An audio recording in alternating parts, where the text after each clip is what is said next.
morning, everyone. Welcome to Unity.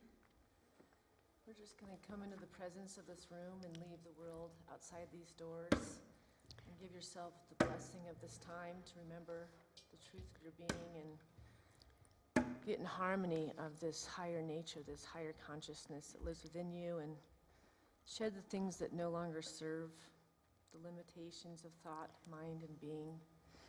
And just come into chanting. We start with chanting. They say to sing is to pray twice, so we encourage you to sing with us, or you can just sit and just receive the affirmations. And so we'll just get into the presence together. Norman and I will be the call, and Louie and Larry will be the response.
where each pathway lands, where each pathway lands.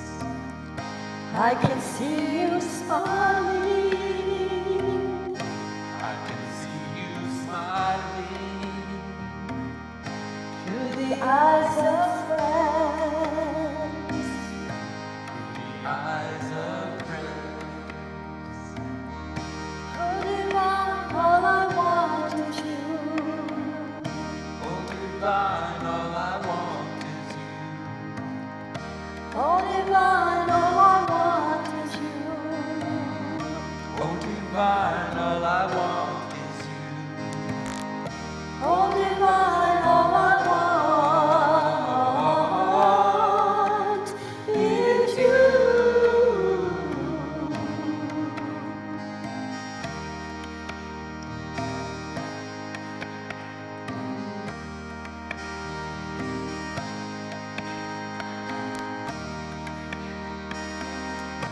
You are in the sun, You are in the sun, in each flower's bloom. in each flower's bloom.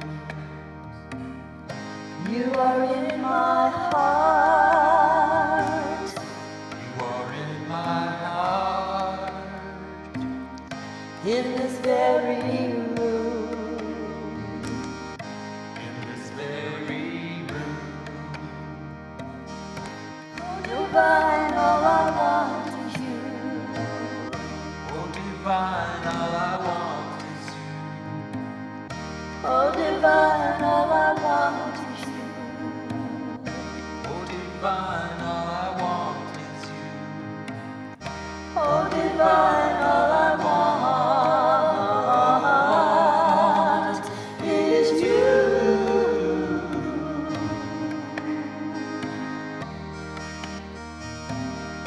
You are in the wind, You are in the wind, in each twinkling star. in each twinkling star. You are all around me. You are all around me. You are never far. You are never far. Oh divine, all I want is you. Oh divine, all I want is you. Oh divine, all I want is you. Oh divine, all I want is you. Oh divine, all I want is you.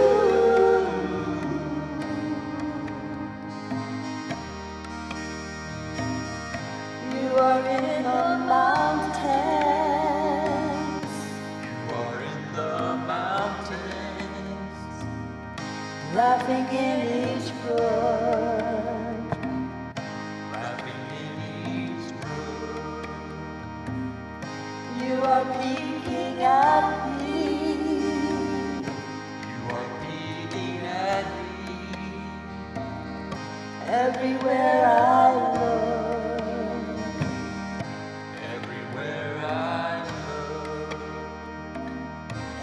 Divine, all I want is you.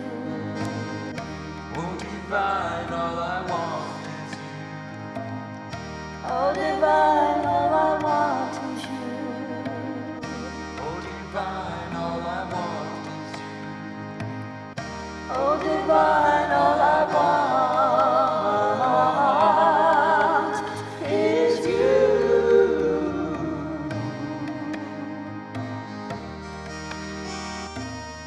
I can feel your presence, I can feel your presence, where each pathway lands. where each pathway leads. I can see you smiling, I can see you smiling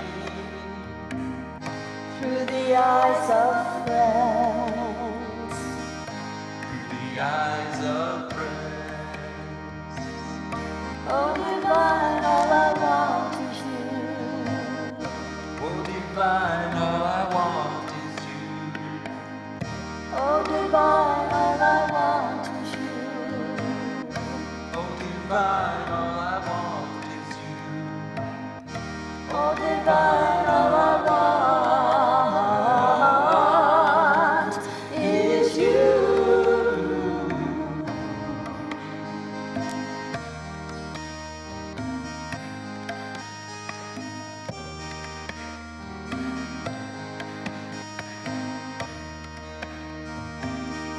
You are in the sun.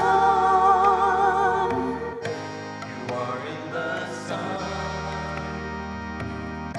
In each flower's bloom. In each flower's bloom. You are in my heart. You are in my heart. In this very room. In this very room. Oh divine, all I want is you. Oh divine, all I want is you. Oh divine, all I want is you. Oh divine, all I want is you. Oh divine, all I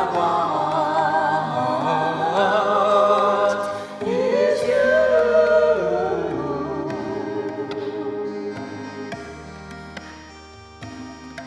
You are in the wind. You are in the wind. In each twinkling star. In each twinkling star. You are all around me.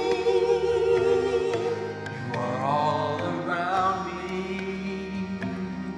You are never far. You are never far. Oh divine, all I want is you. Oh divine, all I want is you.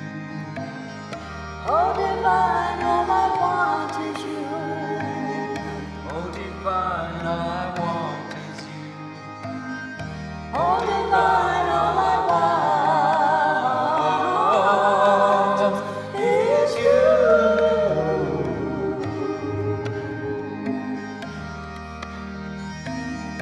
You are in the mountains. You are in the mountains. Laughing in each brook. Laughing in each brook. You are peeking at me. You are beating at me. Everywhere I look. Everywhere I look. Oh divine, all I want is you. Oh divine, all I want is you. Oh divine, all I want is you. Oh divine, all I want is you. Oh divine, all I want is you.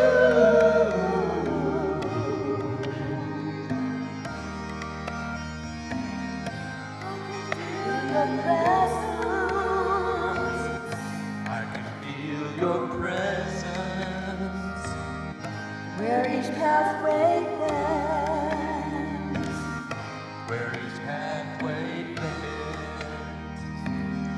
I can see you smiling. I can see you smiling. Through the eyes of friends. Through the eyes of friends. Oh divine, all I want is you. Oh divine, all I want is you. Oh divine, all I want is you. Oh divine, all I want is you. Oh divine, all I want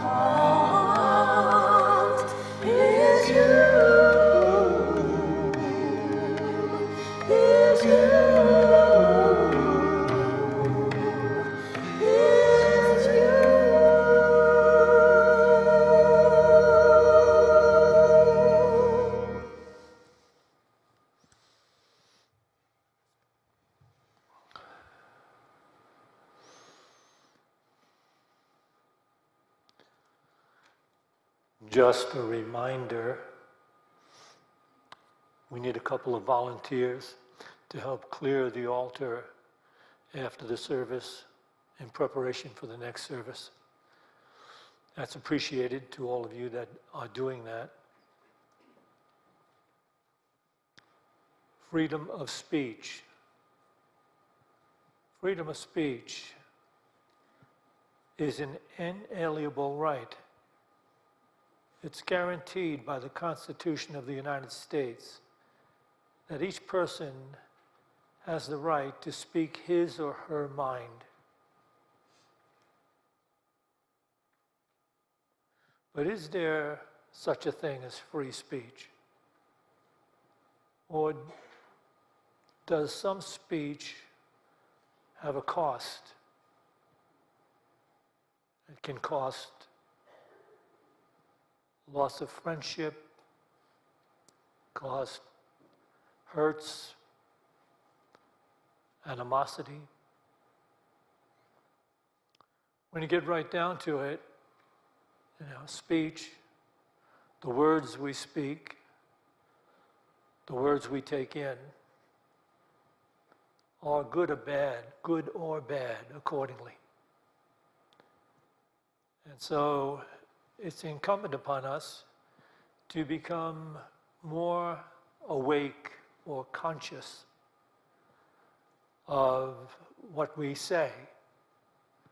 Back in the early ministry here, I used to counsel individuals, couples, people going through divorce, and I would witness firsthand how much trouble is caused by the things people say that they really didn't want to say. It was just something they said, and there's no way really for them to get it back. In some situations they couldn't. But that's our problem, and it's been expanded beyond belief now that we have cell phones and Facebook and all that talking that goes on in the social networks of life. And a great deal of trouble is caused. What's really kind of interesting is that recently I talked to a young lady who thought that her sister could handle some personal advice on Facebook. And her sister unfriended her. That's something a dog would never do. Can you imagine you can be unfriended? That's it. It's typical. That's there. So we have all of this going on, all seeming communication. But the fact is that so much of it is not really conscious enough. And we operate too often in the limited unconscious awareness. And in operating in that awareness, we're operating from a limited perception and perspective of life itself. We need to remind ourselves quite often of this ancient truth. Can we have this first PowerPoint up, please? You can read this in Matthew 12, 34 to 37. For out of the abundance of the heart, the mouth speaks. The good man out of his good treasure brings forth good, and the evil man out of his evil treasure brings forth evil. I tell you, every day of judgment, people render account for every careless word they utter. For by your words you are exonerated, and by your words you are condemned. Whenever I give this quote, I usually am keen enough to change the word man to person, that, the person out of his evil treasure, or the good person. But here I have left it in, and it was typed that way. But it's also something that I have to do when I take a lot of the scripture. I have to collapse time and bring it into the present, which was something more capable of the language of that day. the Hebrew, Aramaic, and then even the Greek was a better language to relate, the idea that past, present, and future really don't exist the way we think they do. But it is so ensconced in our language today that people offering these interpretations or, writing these things are sort of trapped in the language that honors this past, present, or future. This moment in which we exist is the moment of life. It is the moment of your life. It is the moment of my life. Here it is. This is the one that's going to be difficult. It is the moment of only life. This is the only life. And it is being affected this way and that way by one's deepest awareness. So how we think, because words are really just the expressions of thought. That's it. If you came here today and had no background, you had no past, you just awoke one day, and this is the day you awoke. You awoke, you got out of bed today, and there was no past. And you had no inclination because you were conditioned to believe there has to be a past and a future, but you had none of that. You just awoke today. You could be more awake to how you look upon yourself and think about yourself, and your outlook on life would be completely different.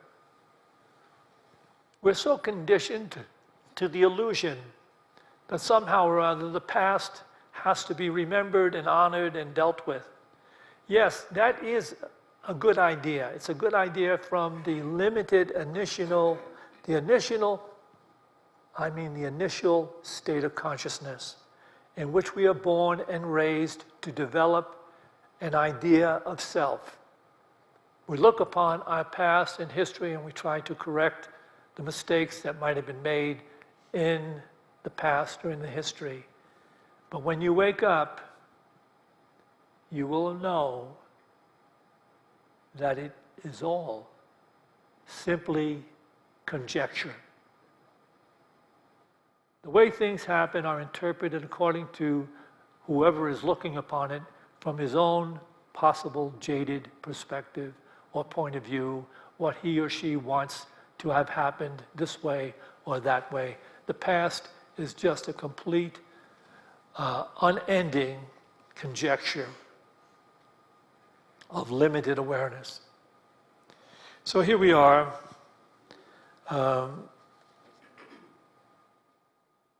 knowing that our thoughts actually affect our awareness. And affecting our awareness, it affects all of our relationships with everything in life. So, what is it we are actually saying to ourselves most of the time? It's even more important than what we have to look upon, what we say to others. But in fact, what are we saying to ourselves most of the time? What kind of image do I have about myself and life in general? Now, it's a very simple thing, because if you have an open-hearted, kind, joyful feeling about being alive, that's going to be your outlook in life, and that's going to bring about love, and that love is attractive, and you will be creating attractive experiences and really things that would be blessing you in the process of your living. But if you hold a negative image about yourself and life in general, the same is going to happen. So just as love is attractive, fear brings upon us those limited experiences that we would rather not have. Do you see where this talk is going? It's all about being more consciously aware of what it is we are thinking most of the time. Because what we are thinking most of the time is playing out in our experiences. And there is a strange thing about human beings, because we try to get a rush out of being somehow victimized.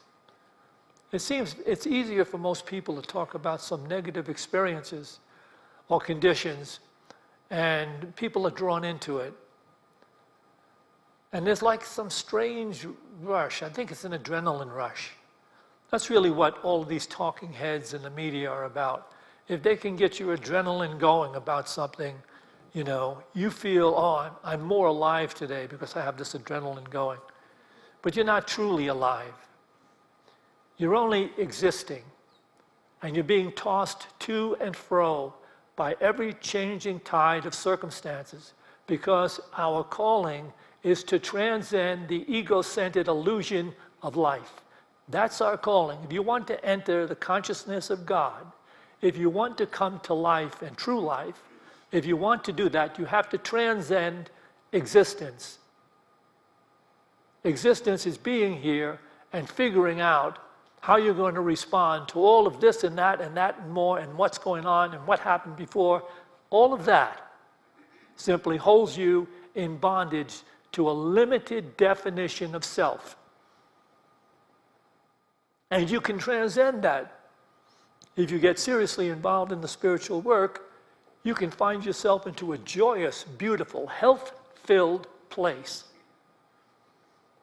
All the time. Not sometimes, not changed with this or that or the political system or anything else. Because you entered into soul consciousness. You came into the destiny that was defined in creation. But it's a willingness to do that. And of course, the ego-centered illusion of myself is fear-driven. It's afraid of losing the tiny little bits and pieces of self-interest it clings to, its specialness it clings to. And so it has a fear of the truth that would make it free. So it is very important for us to be aware. In other words, it is a necessity in the beginning part of one's spiritual journey to use introspection and the holy pause. Now, we can say that people have said things to us and done things to it that have created a negative self-image. Every negative self-image, every negative thought system, you see, cannot survive without one's attention. You have to give it your attention for it to continue. In a moment, it can be gone. In a heartbeat, it can be dismissed. So whatever you're thinking about the past and what it did to you and might not have done to you, that should have done to you, you can be aware of the fact that the masters of life live in the holy moment. They live in the holy presence of the awareness of a new paradigm. As I hold in my consciousness what is true with love and healing and peace, it begins to reflect back to me in everyone I see and everything I do and everything that is done in relationship to me. Let's take a pause now and ask yourself, do I really want that? Do I believe in the possibility of enough? Do I believe in the possibility enough that I want that? Because you can have it, but it's going to require you shifting your attention from the limited, illusionary awareness that the world shares, the insanity of the world, and whether you're willing to transcend that and live in a higher place, a more beautiful place. So, by withdrawing our attention from any negative thought, image, or belief, and giving our attention to any positive, more enhancing self-image of myself in life. What happens when I do that? I'm not alone. It's not by the volition of my will. What happens is your godness rises. Your divine nature rises. And with it comes your willingness to be in a state of love. And love then attracts everything that is good and beautiful and right and true. You can bring it down to this. It's not rocket science. You could define the yoga of life as learning to recognize and reject any thoughts that are not motivated by love. You can make that the most effective yoga you will ever use. To learn to watch your thoughts and to reject any thoughts that are not motivated by love. And he brings it down to this, it's said this way. What would true love do here? And if you follow that line of awareness, you'll be coming more and more into the present, because what you'll be doing is releasing your soul consciousness, which is not confined to the initial state of consciousness in which we were raised to perceive ourselves as strictly a physical body in a world of separate physical phenomena. That is simply not the truth. Mind transcends that limited idea and brings you into an expanded awareness of being, which is also reflected in everything taking place in the physical universe. So we will also practice this morning meditation, which is one of the necessary practices on the journey, because when we sit down to meditate, what we are doing is we are relaxing the mind and its incessant thinking, which has been programmed from early on to be seeking personal advantage at any cost. So if we relax that, we rest and allow those thoughts to relax. In fact, if you become so okay with yourself, you can just sit down and be still and know there is only God everywhere and everything worthy of your consideration, kindness, and love.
Let us go forth from this meditation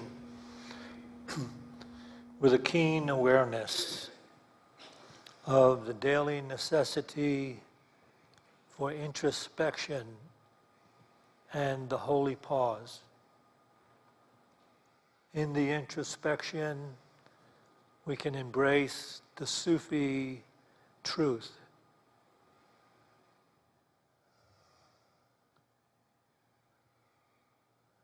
Words should pass through 3 gates before they are spoken. Are they truthful? Are they necessary? Are they kind?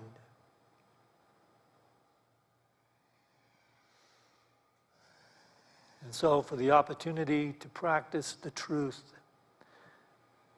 to practice this daily yoga and become free of limited conditions and circumstances in mind and life, let us feel gratitude. And to this we say, Amen.